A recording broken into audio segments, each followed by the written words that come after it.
कन्या 9 वर्षाची झाली आणि पुण्याच्या धनकवडीच्या पाटलाची सगुणाबाई आली नाही अगदीच आमच्या घरला आणि म्हणती कशी माझा भाव आहे ज्योतिबा त्याच्यासाठी मी तुमच्या सावित्रीला बघायला आले.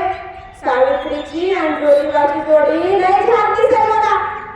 अहो काय म्हणता बोला फुलाला गाठ पडली की आणि झालं आमचं लगीन आणि आले बाई मी पुण्याला आणि पुण्याला आले आणि घरात गेले आणि बघते तर काय bye bye bye bye bye bye इकडून पुस्तकं इकडून पुस्तकं म्हणजे हा माणूस आहे का पण भाकर खातो का नुसती पुस्तकच खातो.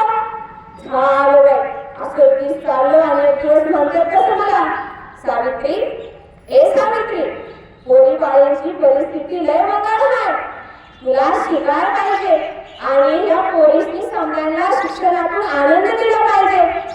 आता मी पहिली विचारत म्हणलं काय हे काय आता नवीन 12 भाकरी थापायला सांगितल्या असत्या आता थपा थपा थपा थापून दिल्या असत्या पण आता हे म्हणजे नवलच आपण शिकायचं दुसऱ्याला शिकवायचं. मी तर काय बोललेच नाही बाई.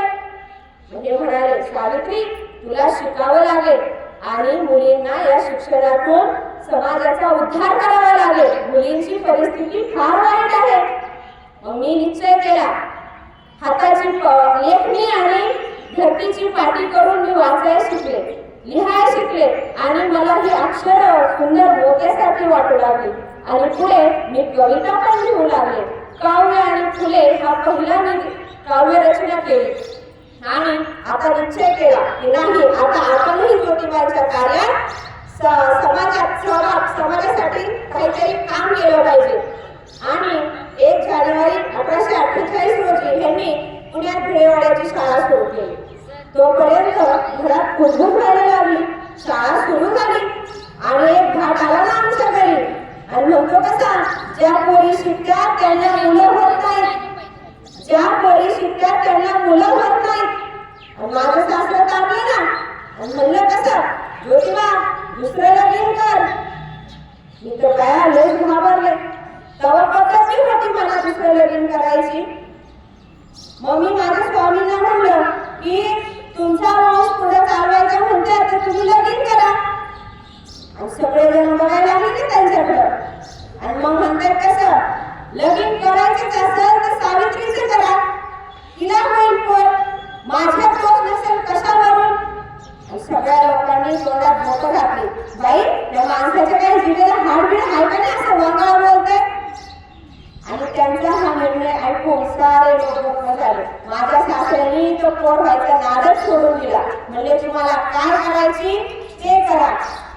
आणि मग जेव्हा आम्ही शाळेत जायला लागलो तेव्हा 5 मुली आल्या. ज्योतिबा म्हणाले 5 का 1 आली तरी चालेल पण तू शिकव. आणि त्या पोरीसनी घेऊन मी बसले आणि शिकवायला लागले. आणि जसा काय मी लिहला आणि पोरी गेले ना पुष्कळी पडून आणि मागं बघते तर एक बी पोरगी ना. मी ज्योतिबांना सांगितलं अहो असं झालं आता काय करायचं. ज्योतिबा परत घरोघरी जाऊ लागले पत्रका वाटू लागले सांगू लागले अरे जिच्या हाती पाळण्याची दोरी ती जगाते उद्धारी. अरे जिच्या हाती पाळण्याची दोरी ती जगाते उद्धारी.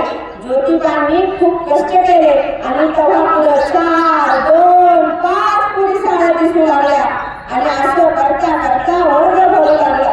पण समाजाला कोणत्या पाहिजे आले ना आम्हाला करायला द्यायला.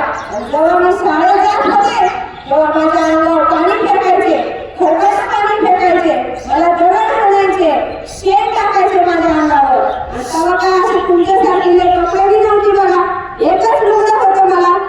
मग मला घरी आल्यावर कळलं ना की आता असं वलितांनी कसं शिकवावं पोरींना. मग ज्योतिबाला सांगितलं. ज्योतिबा म्हणाल तुला अजून एक लुगडं घेऊन देतो तू 2 लुगडे सोबत घेऊन जा. एक घालून जा आणि खराब झालेल्या तिथे ठेव आणि येताना परत दुसरं घालून यायचा. असं करता करता आमची शाळा सुरू झाली. पण एक दिवशी एका भाटानं माझा आबरूच हात घातला आणि दिली नाही ठेवून कानाखाली. मग मी त्याच्या ब्राह्मणच तो त्याचा अहंकार दुखावला आणि आलो माझ्या सासऱ्याकडं. गोविंदराव ओ गोविंदराव तुमची सुनबाई काय काय बाहेर खेळ करते पुस्तकातलं शिकविती काय? आता इथून पुढे आम्ही तुम्हाला वाळीत टाकू. हिने जर हे शिक्षण बंद केलं नाही तर तुमच्या बरोबर तुमच्या परिवाराबरोबर रोटी बेटीचा व्यवहार